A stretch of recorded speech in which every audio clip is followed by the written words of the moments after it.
Good day. Today is Sunday, 4th January 2025.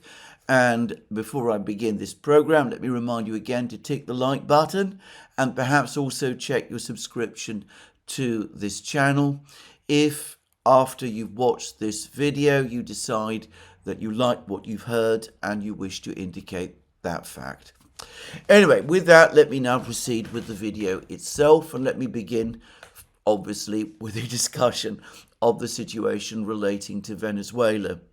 Now, the last few hours have seen confirmation that President Maduro, or perhaps one might even call him former President Maduro, the Venezuelan authorities and apparently most of the world still firmly considers Nicolas Maduro to be the constitutional and legitimate president of Venezuela.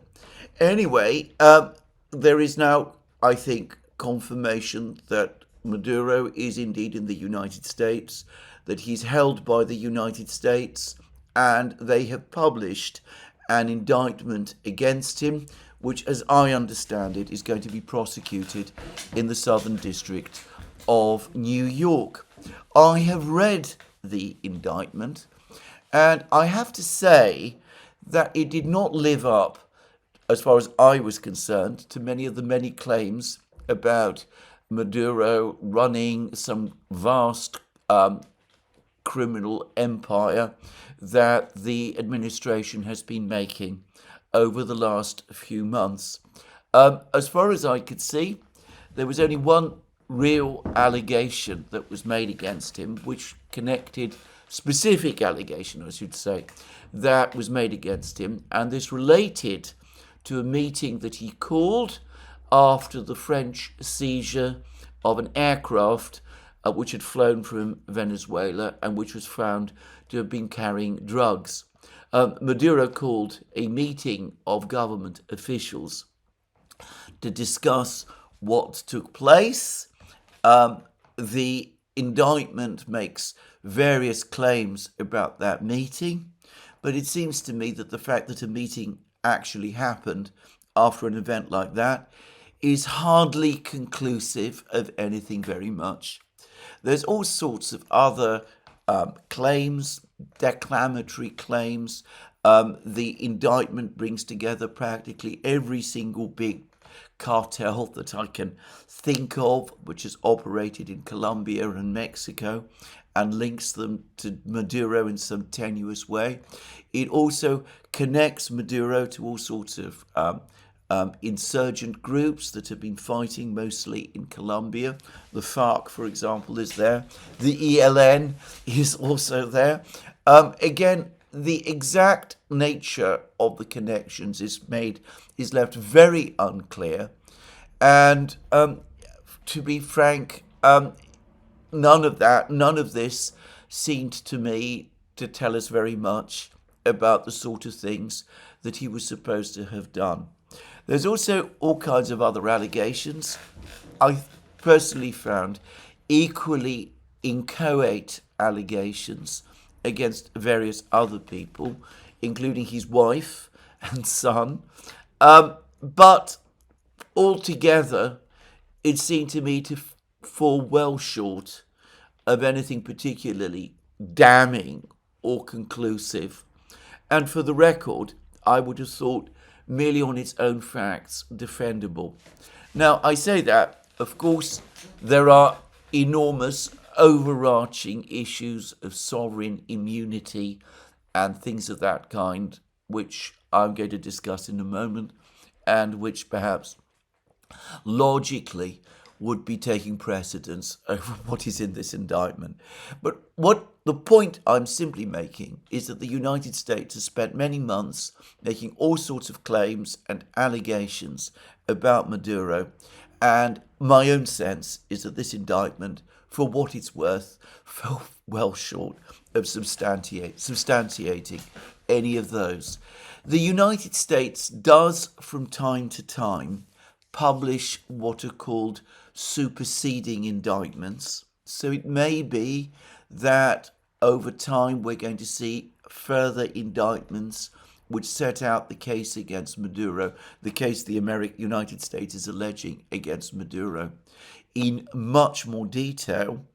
But I have to say, given all that's been said about him over the last few months, given the extreme lengths that the United States has taken to seize him, one does ask the question why, if the Americans have had all this information and had all of these allegations and felt they could substantiate them, why they didn't actually lay them out in an already pre-prepared indictment that went much further than the one we see. Anyway, I don't want to waste more time on this. It's just a point that interests me because of my own background and my own interest in legal matters generally. In every other respect, as I said, this operation seems to have been carried out very much in the way that I discussed in my program yesterday, and in the way that we discussed in a live stream that Alex and I did in the Duran. The Venezuelan opposition are also saying that some kind of deal was done between some officials in the Venezuelan government and the United States, and that the operation to seize, abduct, kidnap Maduro was basically one that involved a high degree of collusion within Venezuela itself. I've seen film showing American helicopters, very large, heavy American helicopters, Chinook helicopters, flying close to the ground over Caracas. There's no sign of chaff. There's no sign that they're taking any steps at all to avoid attack by surface-to-air missiles, including short-range man-pad type missiles, which can be carried by individual soldiers. There's no sign of any of this sort of thing.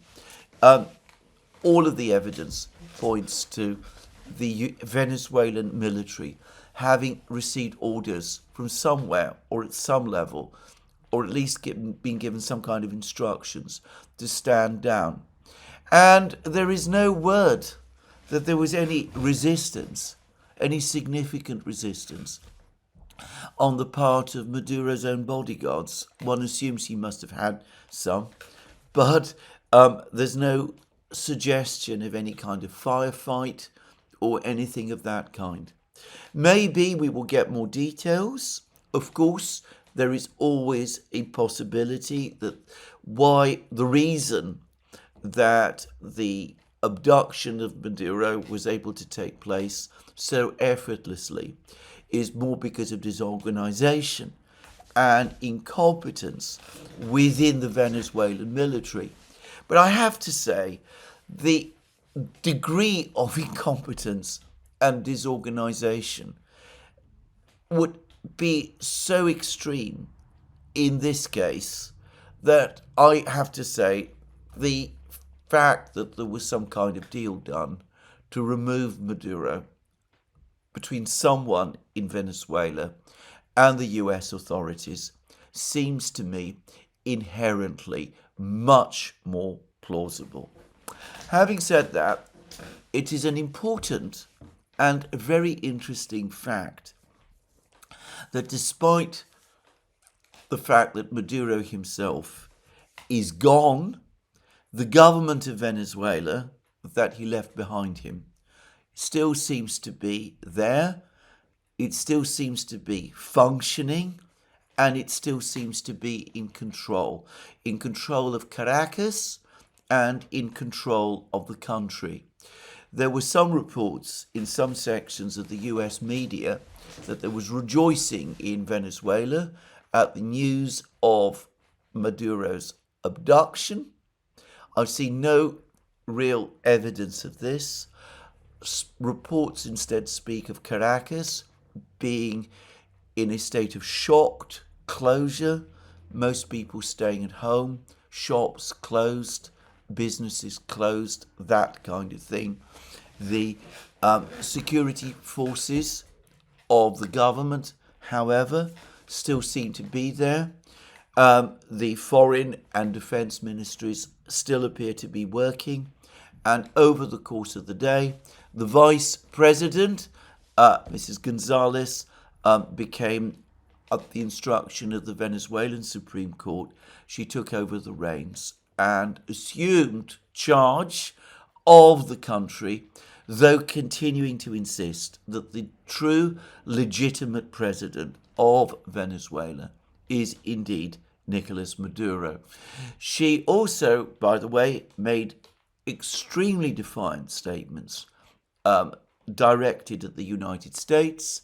She said that Venezuela will not be anybody's colony, that it will defend its independence and its sovereignty, and other Venezuelan officials, including military officials, have continued to speak about defending Venezuela's political course, its course towards socialism, the course that it was outlined by the former president, Hugo Chavez. So the current Venezuelan government remains in control. And Rodriguez herself, Delcy Rodriguez, as soon as she assumed control, she appears to have had contacts with various foreign leaders, one of whom was Sergei Lavrov, the foreign minister of Russia. And the Russian foreign ministry has provided a short readout of the call. It says that Foreign Minister Sergei Lavrov had a telephone conversation on January 3rd with Vice President of the Bolivarian Republic of Venezuela, Delcy Eloina Rodriguez Gomez. Sergei Lavrov expressed firm solidarity with the people of Venezuela. Confronting an armed aggression, Russia will keep supporting the policy of the Bolivarian government to protect the country's national interests and sovereignty. The official spoke against further escalation so as to find a solution via dialogue. During the conversation, the parties expressed mutual commitment to bolster up comprehensive strategic partnership between Russia and Venezuela. So that is the readout. China has now also expressed a strong condemnation of what happened and of Maduro's abduction and of the attack by the United States on Venezuela. Other countries around the world have done so as well. And there's been a very muted response about what has taken place in Europe itself. One gets the sense that though European governments had no liking for Maduro at all, and probably quietly are happy to see him gone, the events in Venezuela were so shocking that they feel inhibited from coming out and speaking openly in support of them. And to understand why, you need to come to a truly extraordinary and absolutely astonishing press conference given by the President of the United States, Donald Trump, in the hours shortly after Maduro's abduction. And I have to say that the press conference left enormous numbers of hostages to fortune. It appeared to assume a mission accomplished character, which I can very easily see how it might come to haunt the president in future. Just saying. Anyway, what was shocking about the press conference, however, was not that, but the way in which the president basically made no serious effort to conceal the brutal, straightforward objectives that the United States had in conducting this operation. And the extent to which he made no real attempt to defend it in terms of international law or even invoking concepts like self-defense or any of those things. So what did the president say? Well, first of all, he said that the operation was superb, that it was flawless, that the American troops who carried it out did an outstanding job. He seemed to assume that Venezuela would now pass entirely under American control. He said that Venezuela, that the United States would assume guidance, as he put it, or supervision of Venezuela for a period of time. He didn't say how long or what the form of that would take. He appeared to countenance the idea of deploying US troops to Venezuela, though, again, the objectives were not clearly set out, but the implication seemed to be that they would take control of the oil ministries and the oil facilities in some way and in some form. He boasted again of the enormous success of this operation in stopping the flow of illicit drugs to the United States. He gave percentages for the quantity of drugs that would be flowing to the United States, and that would not be flowing to the United States as a result of this operation, which I think nobody who takes any interest in this matter, in this sort of matter, in this particular trade, could possibly support. And he threw, and I thought this is quite remarkable, he threw Maria Machado, who most people, including myself, assumed was the individual who would one day, who the United States had earmarked to take over in Venezuela. He threw her casually under the bus. He said she was a very nice person, but that she had no support or respect, commanded no support or respect in Venezuela, and that she was unable, therefore, to lead the country. And, well, that seemed to suggest that she did not have the support from the United States that many people, or at least from the Trump administration, that many people assumed that she did, which of course leaves it completely up in the air who the United States intends should run Venezuela from this point on. President Trump spoke somewhat favorably of the vice president, Delcy Rodriguez, who, as I said, is now acting as interim president. He seemed to assume that from this point onwards she would follow American orders. As we have seen, her first comments since assuming control, or at least appearing to assume control of the country, speak of the diametric opposite. Anyway, as of now, everything seems to be completely up in the air. But to repeat again, to go back to what Trump was saying, the implications seem to be that the United States was going to take over Venezuela, that it was going to run it directly, that whoever was going to be put in charge of Venezuela, whether it would be a Venezuelan, would be somehow, or someone else, would be subject to what might be described as supervision by some American proconsul or colonial administrator. The whole thing was frankly astonishing. And it's not unprecedented in terms of modern American history. After the fall of Saddam Hussein in Iraq in the early 2000s, the United States basically assumed direct control of Iraq for several years.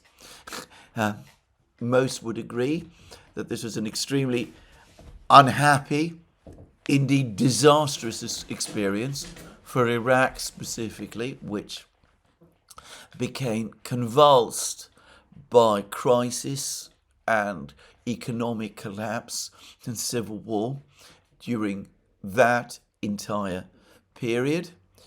So this is not unprecedented, but of course it goes completely against President Trump's previous claims that he would avoid repeating the mistakes of Iraq, that he seems to be prepared to embrace the same concept for Venezuela.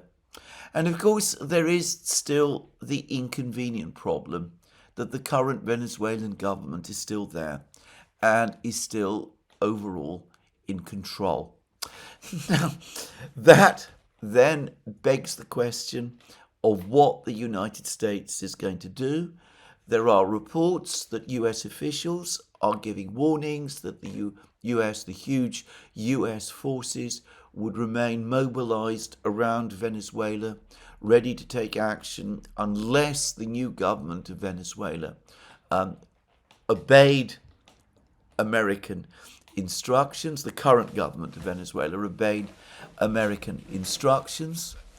But I have to say that all of this, the president's words and those of his officials, seemed to suggest an overall seizure, a colonial enterprise intended to grab the country and acquire its resources, but also a long-term commitment of American men and troops and money and know-how to run Venezuela, which of course flies completely in the face of what the president himself has been telling his voters that he wanted to do.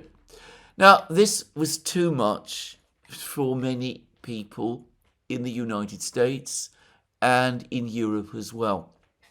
The New York Times, perhaps unsurprisingly, has published a ferocious editorial damning what the president and his administration have done in Venezuela. But interestingly, there has been criticism across Europe. And it's very interesting to see what the nature of that criticism is.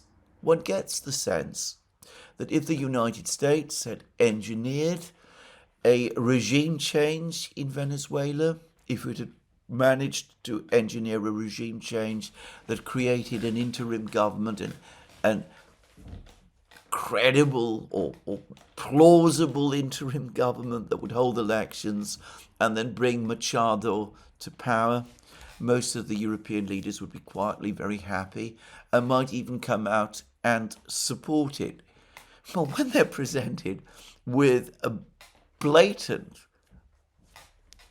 attempt to directly take over a country in this way, without any real attempt to find even the slightest legal justification for it. I'm not saying, by the way, that there isn't any legal justification for it. There isn't, but there isn't even an attempt this time, a remotely serious or plausible attempt this time to come up with a legal justification. This has put the Europeans in a very uncomfortable position indeed. And it's not, again, difficult to see why. There was an article in The Guardian, for example, which spoke about the Putinification of American foreign policy, as if Vladimir Putin is in some way responsible for this attack on Venezuela, these actions that the United States is taking against Venezuela. But European officials, European governments are saying to each other, the Americans are prepared to act in this completely brazen and lawless and acquisitive and aggressive fashion. How can we come out and criticize the Russians in the same way whilst remaining loyal allies of the United States? Ischinger, important German figure, political figure, who has actually tweeted about this very point. But there is also something else as well, which brings us back to the whole question of spheres of influence and spheres of control, which Alex Christoforou and I discussed previously in a program that we did shortly after Donald Trump became president, and which takes us back to the National Security Strategy Review document that was published a short time ago.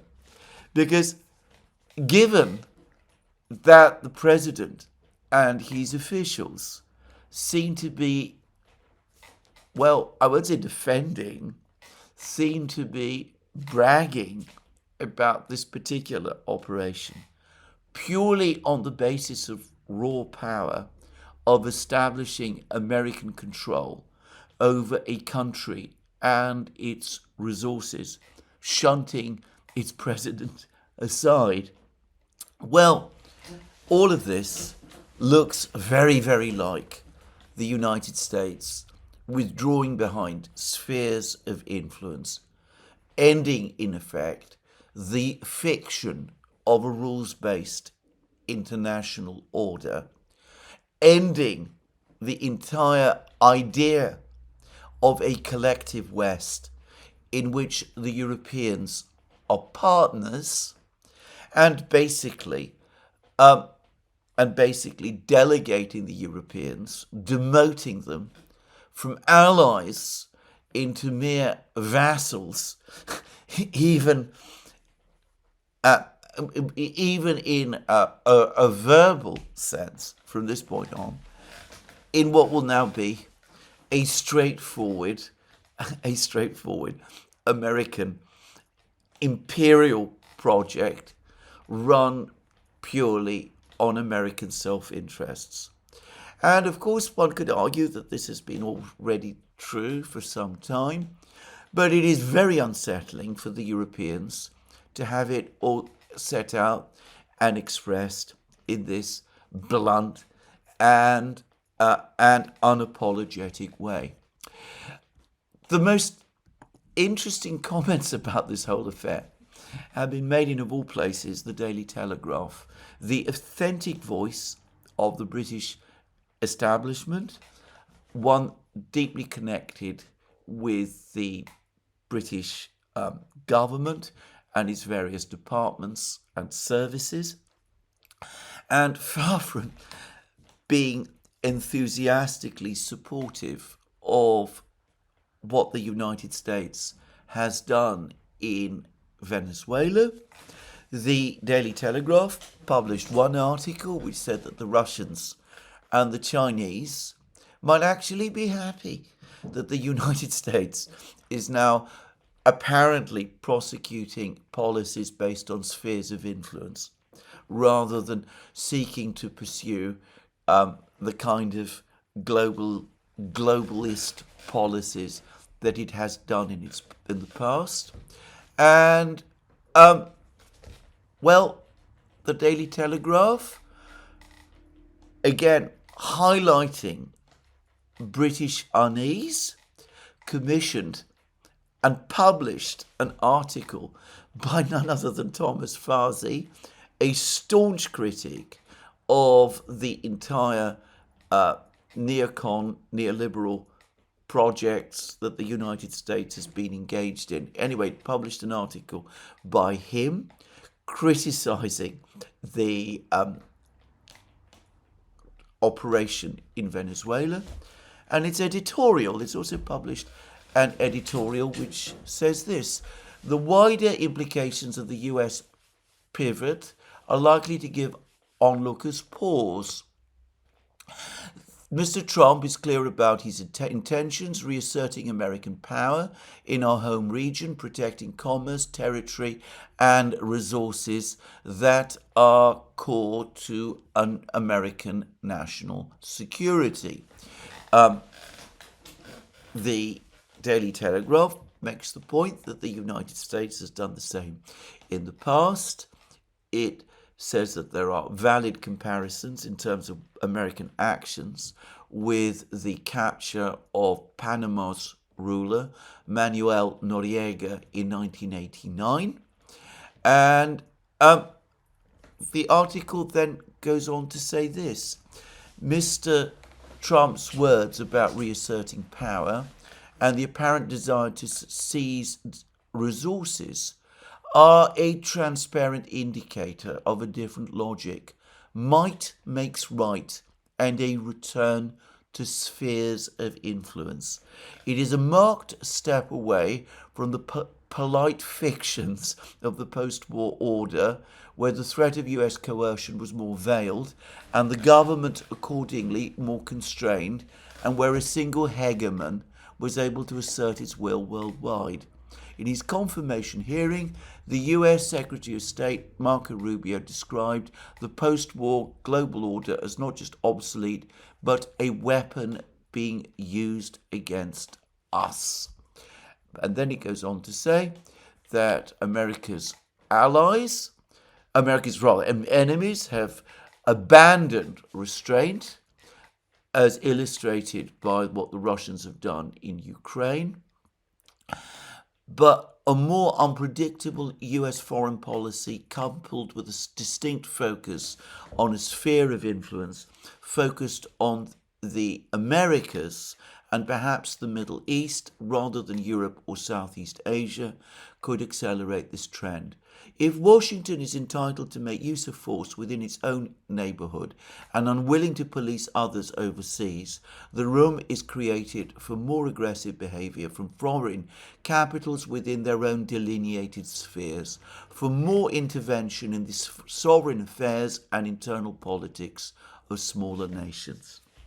And the point the Daily Telegraph is making, in veiled language, but it itself is engaging in, is that ultimately this resort to sphere of influence, this retreat into spheres of influence, which is what the Americans, Trump, appears to be doing, what it amounts to is the end of the collective West.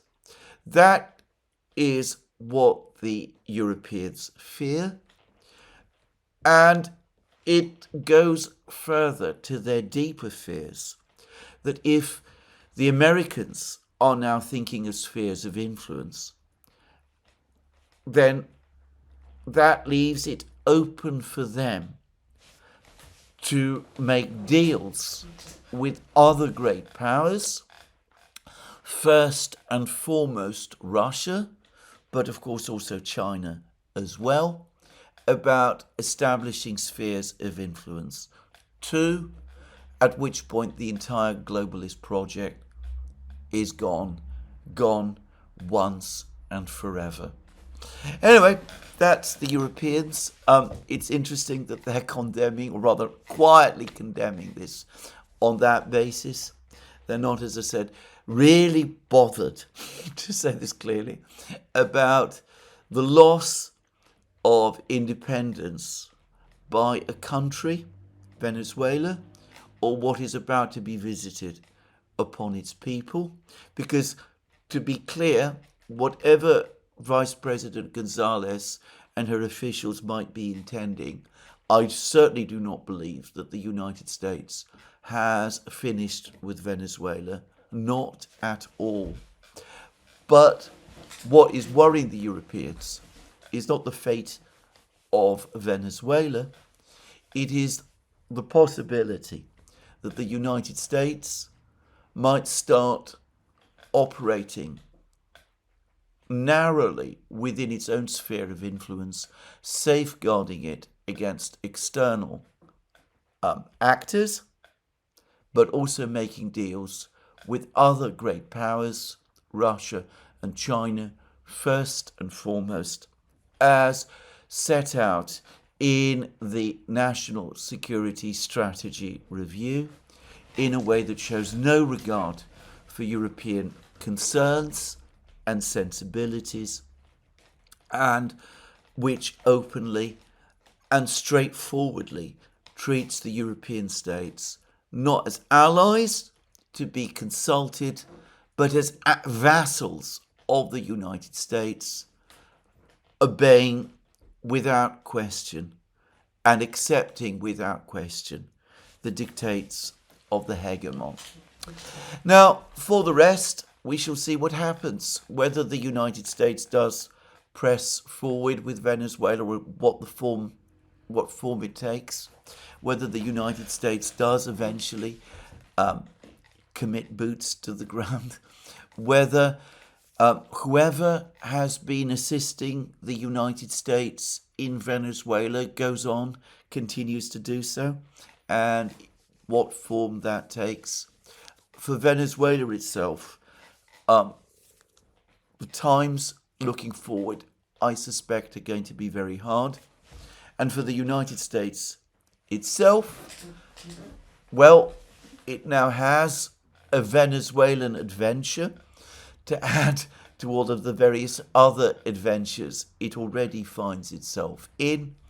And of course, if it gets bogged down in Venezuela and in the very complex affairs of Latin America, well, its adversaries around the world are not going to be exactly sorry. Anyway, that's what I'm going to say about the situation in Venezuela today. This is an ongoing story. I think that, as I said, President Trump's press conference was remarkably ill-judged. It could very well live to haunt him. But of course, in a sense, it's a punctuation mark relative to the enormity of what has now happened. Now, even as the United States continues its operation in Venezuela, which could very well absorb, by the way, start absorbing more and more of the attention and interest of the US government over the next few weeks and months and even years, depending on how complex affairs there become. Anyway, things continue to happen in other places.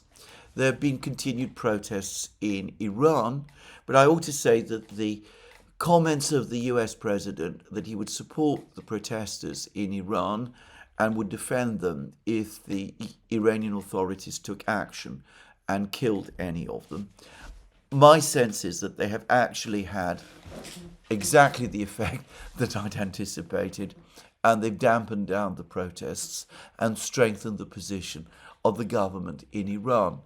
Eyewitness reports from Iran itself, by the way, speak of a country that is mostly calm, with scattered protests that do not quite live up to some of the claims that the Western media is making about them, which is not to deny, of course, the very real economic stresses that the country is facing. But the big conflict, the one that continues, is the conflict in Ukraine. Now, President Putin himself has been less visible over the last few days. It's perhaps worth pointing out that this is the major holiday period in Russia. In Russia, the big holidays start with the New Year celebration, and Christmas is actually celebrated on the 7th of January, by the Western calendar, but not by the calendar that the Russian Orthodox Church uses. So it's unsurprising, perhaps, that President Putin himself has been less visible at a time which, for Russians, is a period of holiday. And, well, on the actual front lines in Ukraine, There has until recently been less news, I suspect mostly because of the very difficult weather conditions. It's been extremely cold. There have been heavy snowstorms. The landscape has now turned white, and one can see snow in all sorts of places. And my overwhelming sense, as I said, is that this has, to some extent at least, reduced the pace of military operations in Ukraine. Bear in mind that when there are heavy storms, it's much more difficult for drones, for example, to operate, and in stormy conditions and in heavy snow, it's more difficult also for infantry to move. That doesn't mean that the fighting has completely ended. On the contrary, there are reports this morning that weather conditions have started to ease and that the Russian army is again on the move, that they've been making further advances in the Zaporozhye area, that they've started to push west more purposefully from Gulyapolye. In fact, there doesn't appear to have been much in the way of a slackening of Russian operations there at all. And further north, there were reports this morning that with fighting in Mirnograd having ended, with the Ukrainian forces that were trapped there having been,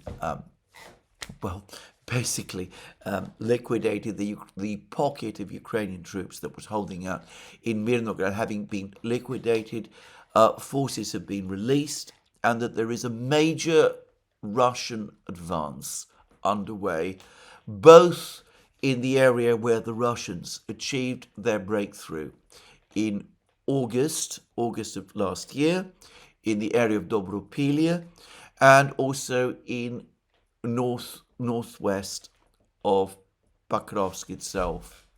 The Russian Defense Ministry, General Gerasimov, said a couple of days ago when he met with Putin that the Russians now control the southeast of Grishino, the village to the northwest of Pokrovsk, and that fighting continues to be underway there. And there have been many reports now that the Russians are not just pushing forward in Grishino, but that they're now working to capture the town of Belitska, which lies to the north of Rodinska, and that they are moving more and more troops and equipment and forces towards the important town of Dobropilya to the north of Pokrovsk, which appears to be the major remaining Russian objective. I ought to say that the Ukrainians still claim that they have a presence in Pokrovsk, in northern Pokrovsk. The media in the West continues mostly to repeat that claim. I don't think that any of one of the serious mapping projects takes that claim seriously any longer. And as has happened on many other occasions when the Ukrainians claim that they control territory, which anybody who follows things closely can see that they have lost. When the fighting moves north and westwards, and places like Dobropilya and other places to the north and west of Pokrovsk start to come under attack, then I suspect what we're going to see is quiet admissions starting to appear that Pokrovsk has indeed been lost and that the Russians are indeed in control of Pokrovsk and Mirnograd, exactly as they say. Anyway, the reports, as I said, of a big Russian advance northwest of Pokrovsk have been circulating this morning. We will get much more information about that, no doubt, over the next few hours. But for the moment, at least, the information continues to be very sketchy. The Russians continue to advance in the Siversk region towards Slavyansk, towards the power station to the west, to the east rather, of Slavyansk, and to the important fortified village of Rai Alexandrovka. And there is also considerable fighting going on around Liman, and apparently also the advance forces of the Russians are close to another town that the Russians controlled for a time in the summer of 2022, a town called Sviatogorsk, where there is an important Orthodox monastery, which, as I remember, there were some concerns during the fighting in the area in the summer of 2022, was at risk of being damaged. Anyway, it looks as if the Russians are now returning in force there as well. There are also the usual claims and counterclaims about Kupiansk. The Ukrainians claiming that they are still conducting their counterattack there. The Russian Defense Ministry insisting that Kupiansk is fully under Russian control and that all Ukrainian counterattacks towards Kupiansk have been repelled.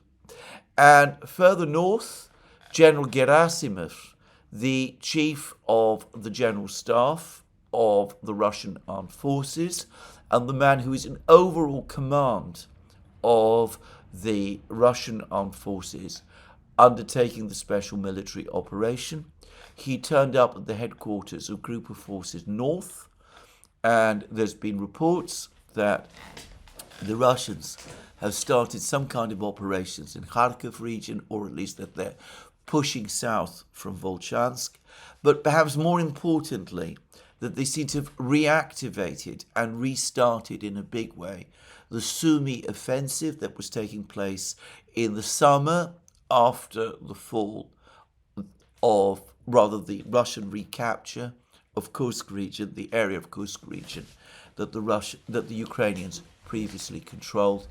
Anyway, the Russians seem to be pushing hard there as well, and Gerasimov's visit to the area, to the headquarters of Group of Forces North, and his discussions with the local commander, General Nikiforov, do rather suggest that something big in the area is being prepared.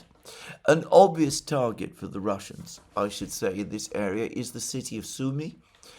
Sumy was, by the way, the city, was briefly occupied by the Russian army right in the very first days of the special military operation.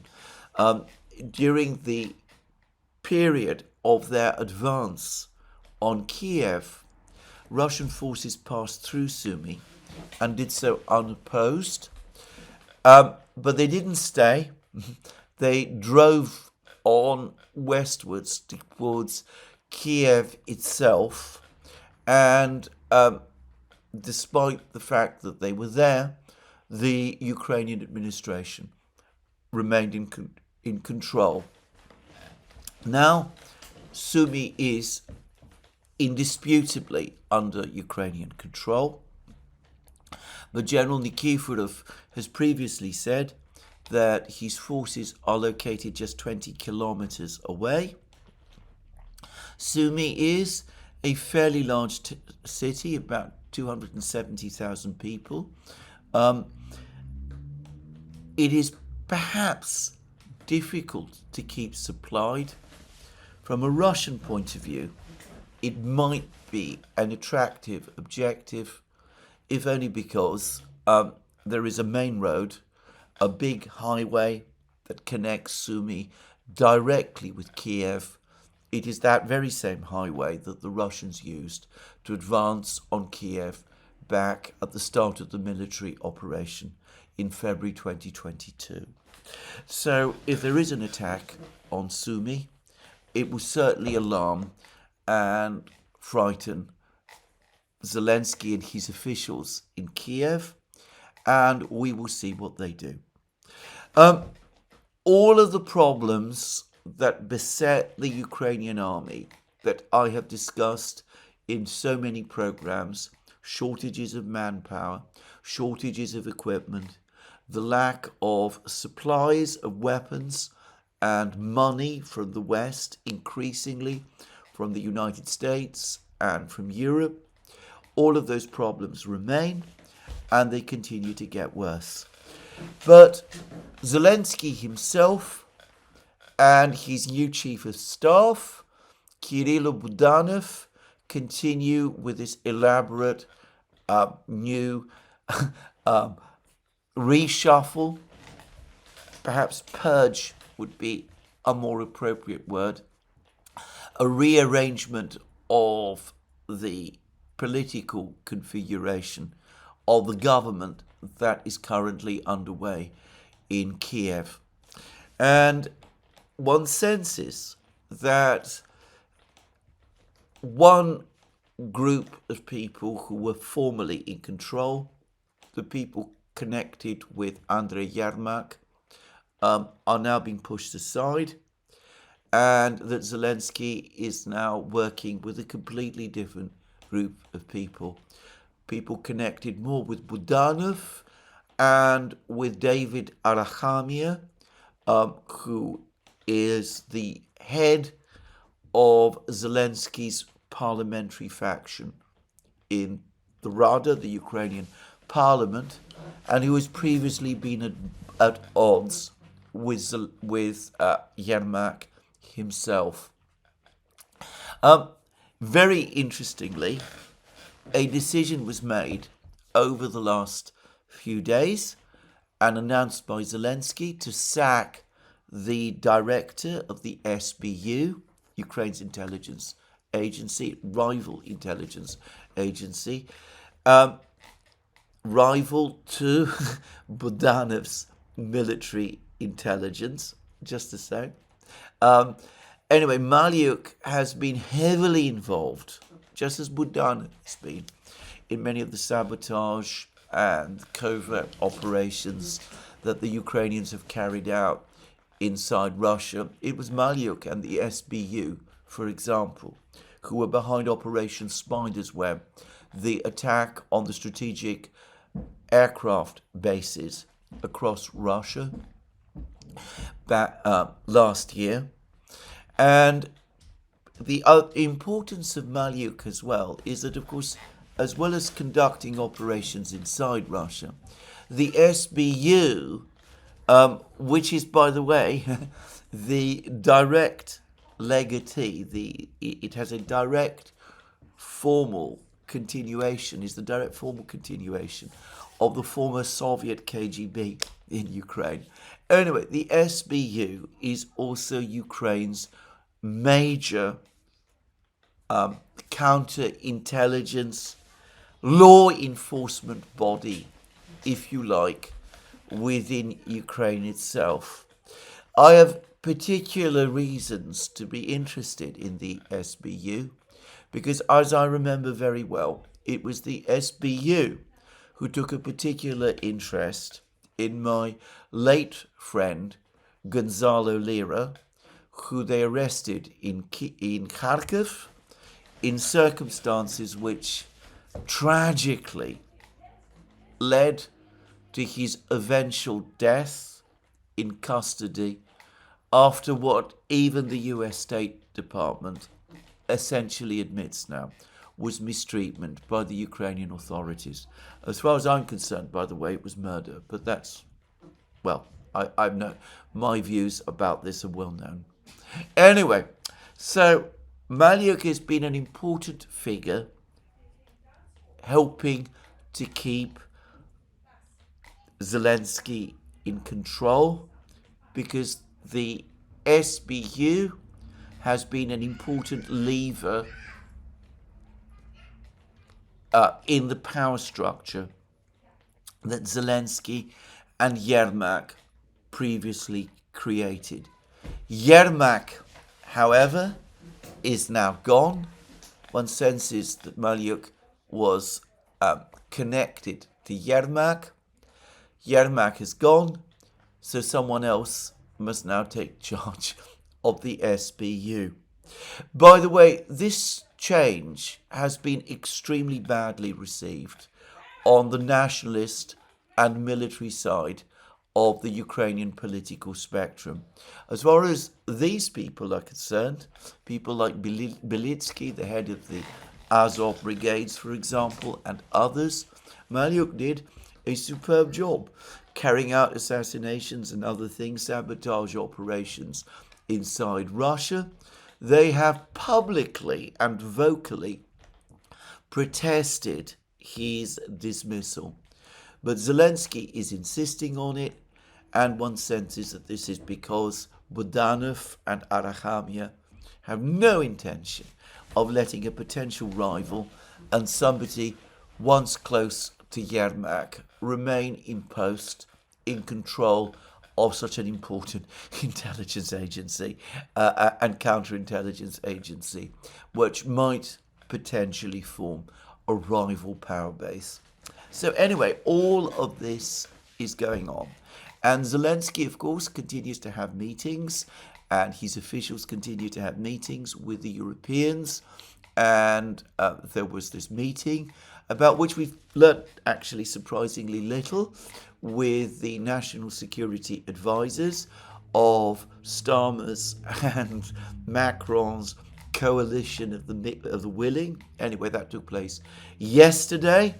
And David Arachamia, who, as I said, is also now obviously emerging as a more important figure in Kiev politics. Again, surprise, surprise, he also now is demanding ceasefires. He wants the United States and Europe to pressure the Russians to agree to a ceasefire of at least 90 days, with 3-month unconditional ceasefires preceding that, apparently. Precisely what the Russians have consistently rejected, but the new team, the team that's taking over, Budanov and Arachamia, are singing the identical and same tune. As for Yermak, by the way, I remember that he was at one time saying that he was going to join the army and go and fight on the front lines. I haven't seen any evidence that he has the slightest intention of doing any such thing. Just saying. Now, if it seems from what I have been saying that the new team is saying the same things as the old team in Kiev, it is because, as far as I can see, that is exactly what they're doing. And it is exactly what I also believe that they will continue to do. Budanov has spoken on many occasions about the need to speak with the Russians, about the need to conduct negotiations with them, about the urgent need for a cessation of hostilities. He's been critical of the stance that Yermak and others have followed within Zelensky's team. But now that they are part of Zelensky's team, it seems to me that they're going to effortlessly revert to exactly the same things that Yermak and co were saying. Because, as I've said many times, there is no party or structure in Kiev today that is capable of conducting that long-term negotiation leading to substantive and important concessions to the Russians that would be needed to bring about a genuine end to the war. Whilst Budanov was in jeopardy, whilst Yermak was trying to remove him from his post as head of Ukrainian military intelligence. Budanov sang a somewhat different tune. Now that he's got Yermak's job, he will revert to the same tune that Yermak used to sing. That, at least, is my prediction. As I have already said, in my opinion, the purpose of Budanov's appointment as Chief of Staff is not to push forward with a genuine negotiated solution of the conflict in Ukraine with the Russians. It is to prepare for the insurgency war that is now the true objective and the intention, not just of the Ukrainian leadership, such as it is, but of its sponsors in the West. So, anyway, that major change of the guard continues to take place, but no one should expect any major change at a political level from it. And in the meantime, the war continues to be lost. I have to say that it still seems to me surprising the extent to which people, especially in the West, continue to minimize the extent of the defeats that the Ukrainians experienced in the last weeks of 2025. The loss of places like Gulyapolye, Siversk, Pakrovsk, Mirnograd, others, cumulatively, are disastrous. The advance of the Russian army, which continues relentlessly, is cumulatively disastrous as well. The reports about the big advances that the Russians are conducting northwest of Pakrovsk speak of this being due to the lack of forces that the Ukrainians have northwest of Pakrovsk, and of the inability of the Ukrainians to hold back the Russians there. It seems to me that the winter and probably the spring is going to bring about further big Russian advances. But there is no psychological preparation for this in the West, and in Kiev itself, they continue to conduct musical chairs, games of musical chairs. Meanwhile, in Europe, things continue to deteriorate. My colleague and I, Alex Christoforou, recently did a program on the Duran about Bulgaria's entry to the Eurozone. There's been articles that have appeared pointing out, in many places, pointing out how this is unpopular in Bulgaria itself, that there's never been a proper electoral mandate for this decision, that the Bulgarian people never voted for it in a referendum. And, well, we discussed in our own program how this will cause long-term problems, massive problems, for Bulgaria's own economy, even if it does lead to certain years of increasing growth and perhaps even an ephemeral boom. There was an interesting article also by Matthew Lynn in the Daily Telegraph pointing out that taking on another highly indebted country with unstable finances and a very unstable political system might also undermine the Eurozone itself and might prepare the grounds for another sovereign debt crisis such as the Eurozone experienced in 2011 after the 2008 global financial crisis, but one which the very heavily indebted Eurozone of today would be basically incapable of dealing with. Well, that's all as maybe, but perhaps a more interesting revelation comes from Thomas Kolbe, German economist, whom I found interesting and reliable about the realities about the German economy. And even though I often disagree with some of his opinions and ideas, I should say.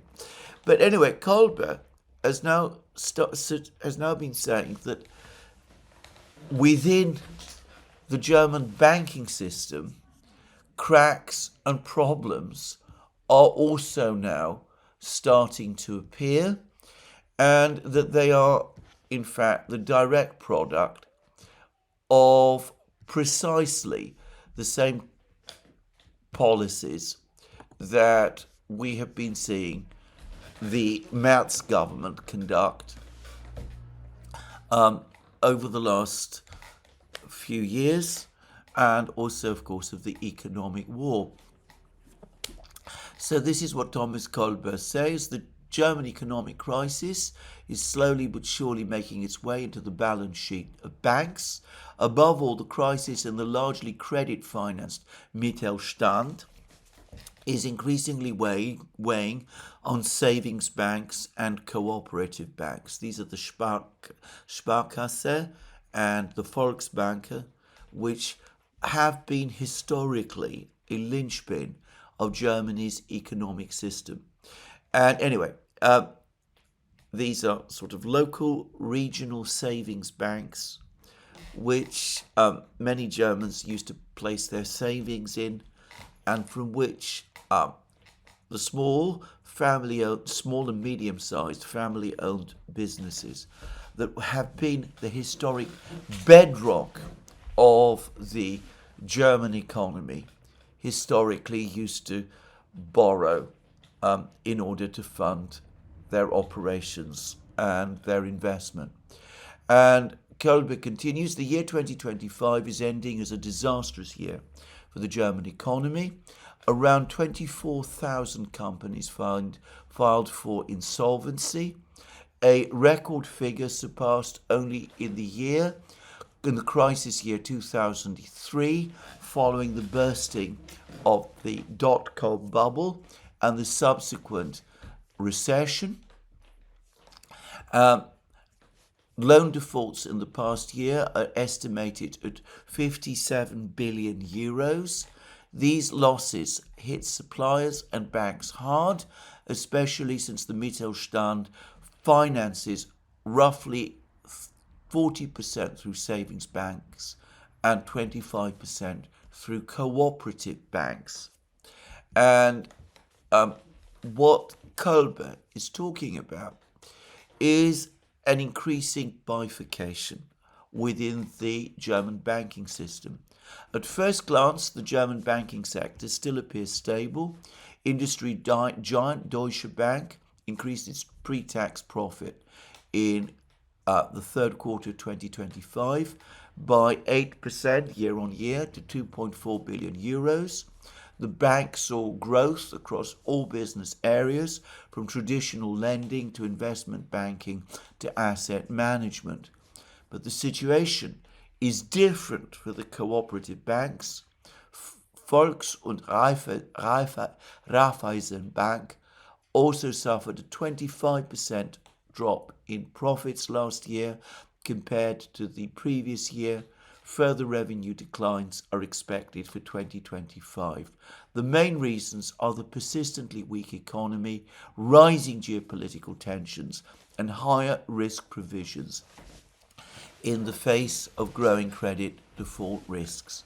Germany's once stable three-pillar banking model, private large banks, public sector institutions like savings banks and state banks and cooperative banks still show outward growth, but beneath the surface deep cracks are forming.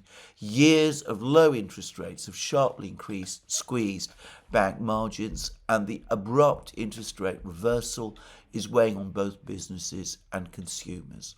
Anyway, what this is basically telling us is that the ongoing recession in the German economy, which has been continuous for 4 years now. Apparently, there has been a 20% drop in industrial production. This is starting to affect the secondary, what I might describe the smaller banking sector, the savings banks and cooperative banks that used to be an absolutely central part of the economic landscape. And that it's also starting to hit hard the Mittelstand, the small and medium-sized businesses that used to be the bedrock of the German industrial economy. Big finance, the kind of finance that Merz himself is used to, he was, after all, a director of BlackRock, for the moment is doing relatively well. They're probably still coasting on the AI bubble and other things like that, which are happening in the United States. And they're probably also doing very well out of this enormous explosion of debt issuance that the German government itself, under Friedrich Merz's plans, is engaging in. So big finance is, for the moment, doing okay, but other types of finance are not. So, in effect, the German economy is losing its distinctiveness. It is becoming increasingly more like the debt-based models that we see right across the Eurozone as deindustrialization and its various processes gather force. And Kolbe continues, unless Germany's economic outlook brightens considerably, which under current political conditions is unlikely, lending will significantly slow on the one hand, whilst defaults accelerate on the other. This would be further evidence that the German economy is continuing to sink deeper and deeper into a contraction phase. And what he means, of course, is that lending to small and medium businesses will start to slow because the banks that used to carry out that lending are no longer able to do so to the same extent. And Germany's recession will not just deepen, but will become unending. There's much coverage and discussion, memories in Britain about the Thatcher recession that Britain experienced in the early 1980s, which many people in Britain still blame for causing Britain's deindustrialization and for fundamentally changing the balance of the British economy.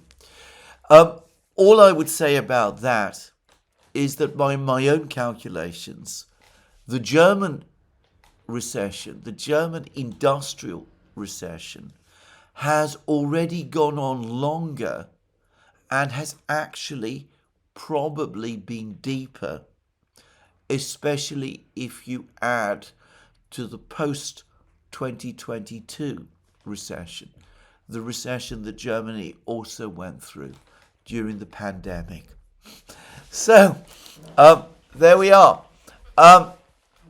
No sign of any rethinking or change of course in Germany, any reconsideration of the direction of travel, and the same is also true right across Europe. Keir Starmer, the British Prime Minister, has been rather quiet recently, but Emmanuel Macron, the President of France, made his New Year's address to the French people. And for me, it was remarkable by its lack of anything substantive to say.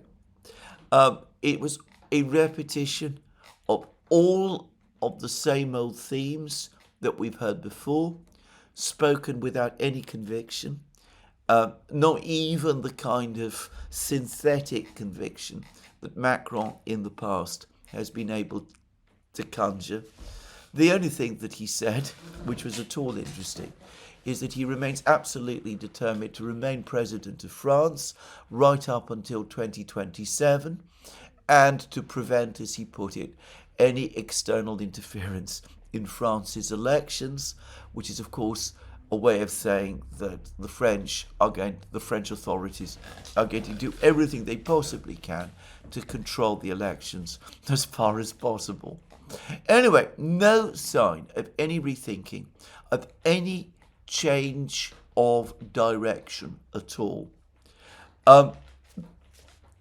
They are doubtless collectively worried about these ominous signals coming out of the United States about spheres of influence. That has made them nervous about a Venezuelan operation that they might at other times have even welcomed. They must sense at some level that on the battlefields in Ukraine things are not going quite as well as they like to pretend. And their economies continue to go downhill, but no change of course. Full steam ahead, as the captain might have said to the crew of the Titanic as the iceberg approached. Well, this is where I finish today's program. Let me remind you again, you can find all our programs on our various platforms, Locals, Rumble and X, and also Substack.